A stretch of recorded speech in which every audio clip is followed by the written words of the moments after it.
Et c'est vrai qu'un certain nombre de pays arabes ont été attaqués par Israël, ont subi les foudres d'Israël. Et des gens avaient parlé de l'Algérie, hein, quid des relations entre l'Algérie et Israël. Alors effectivement, l'Algérie a toujours eu une position tiers-mondiste et extrêmement bienveillante à la cause palestinienne. Et comme Israël s'était mis en tête d'attaquer tous les pays qui soutenaient ouvertement les Palestiniens et de façon concrète, on s'était posé la question de savoir si la même chose avait eu lieu entre Israël et l'Algérie. Et oui, ça a eu lieu. En tout cas, une volonté israélienne. السلام عليكم ورحمة الله تعالى وبركاته. مرحبا بكم في فيديو جديد على قناتكم ألجيريتك. عندما يعترف الكيان الصهيوني وإعلامهم أن الجيش الجزائري لن تستطيع إسرائيل المسماة أو الكيان الصهيوني أن تضربه عسكريا بعدما ضربت تقريبا كل الدول العربية ما عدا الجزائر والمغرب.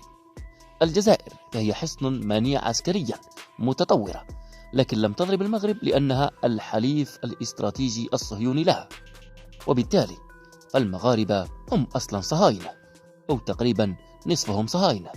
فيجيب هذا الصهيوني أسئلة بعض المراقبين. السؤال يقول: لماذا لم تستطع الكيان الصهيوني أو لم يستطع الكيان الصهيوني تدمير الجزائر عسكريا ولو في محاولة واحدة كما فعل مع كل الدول العربية؟ الإجابة كانت صادمة من هذا الصهيوني. أجابهم: لم ولن تستطيع إسرائيل أو الكيان الصهيوني ضرب الجزائر عسكريا لعدة أسباب، وهذه أبرزها. تابعوا الفيديو. On restait un petit peu dans le même registre, donc d'Israël, des pays arabes, etc. Et souvent on a dit, alors l'Algérie fait partie des pays qui aujourd'hui apportent un grand soutien aux Palestiniens, c'est un fait. Et c'est vrai qu'un certain nombre de pays arabes ont été attaqués par Israël, ont subi les foudres d'Israël. Et des gens avaient parlé de l'Algérie, hein, quid des relations entre l'Algérie et Israël. Alors effectivement, l'Algérie a toujours eu une position tiers-mondiste et extrêmement bienveillante à la cause palestinienne. Et comme Israël s'était mis en tête d'attaquer tous les pays qui soutenaient ouvertement les Palestiniens et de façon concrète, on s'était posé la question de savoir si la même chose avait eu lieu entre Israël et l'Algérie. Et oui, ça a eu lieu. En tout cas, une volonté israélienne d'attaquer l'Algérie. Et ça se passe en 1988. Ça se passe en 1988, 3 ans après l'attaque israélienne contre Hamamshot en Tunisie, où il y avait le quartier général palestinien, qui a été vraiment terrible, et puis qui avait tué à peu près 55 responsables palestiniens.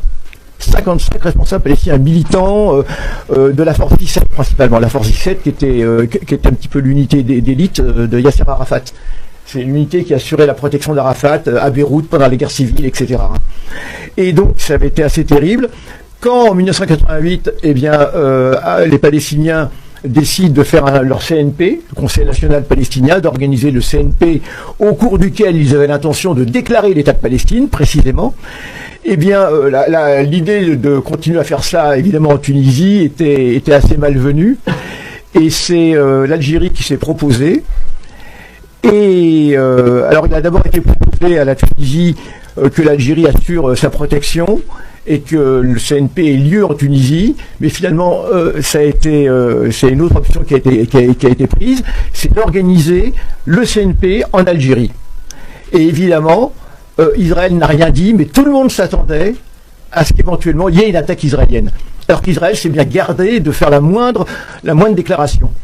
Et dans l'éventualité, tout un arsenal a été mis en place, donc on va voir un petit peu. Alors, 88, c'est le moment où l'armée algérienne est à son climax, comme on dit, hein, est à son plus haut niveau, au niveau du rapport qualité, au niveau du rapport entraînement des pilotes, des différents équipages, et surtout au niveau du matériel. Ils ont installé tout un dispositif absolument incroyable de protection, avec des radars qui étaient avancés, y compris en Tunisie, des stations radars mobiles et des stations radars mobiles, et puis des défenses antiaériennes avec des missiles très performants de l'époque qui étaient jalonnés depuis Annaba vers la frontière tunisienne jusqu'à Alger et même au-delà jusqu'à Oran. Et avec même les sous-marins étaient sortis, les 4 sous-marins algériens de l'époque étaient sortis, des corvettes porteuses de lance-missiles étaient également sorties, et en plus de toutes ces stations de radar, de ces bases de missiles avec des missiles très performants, ce qui avait le meilleur à l'époque, des armements soviétiques principalement dans la totalité.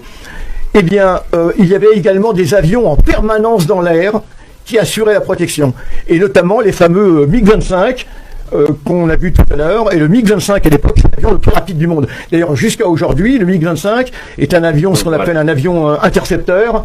Voilà. Eh bien, le 10 novembre, eh bien, une agitation électronique très importante a lieu.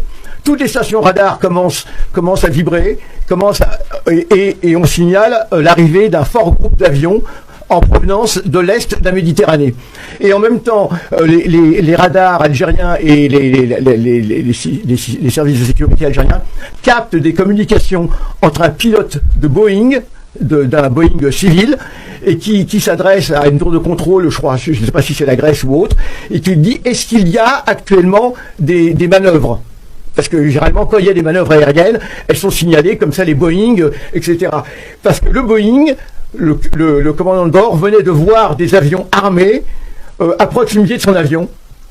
Et ça, c'est une tactique qui a été utilisée encore l'autre jour contre la Syrie. Israël se sert de vols commerciaux pour se camoufler électroniquement.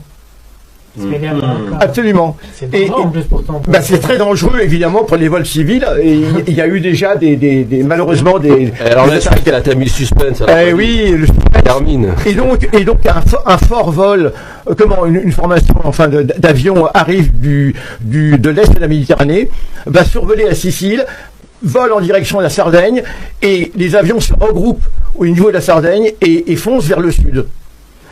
Et à partir de ce moment-là, donc, on envoie en Algérie, des avions supplémentaires encore avec les MiG-25, des MiG-21, des MiG-22, etc. Et évidemment, il y avait tellement d'armes. Et finalement, on a vu que la formation a repris ses chemins. Et d'autant plus que dans le port d'Alger, il y avait un navire soviétique qui était là, avec une station de radar extrêmement puissante, et qui était en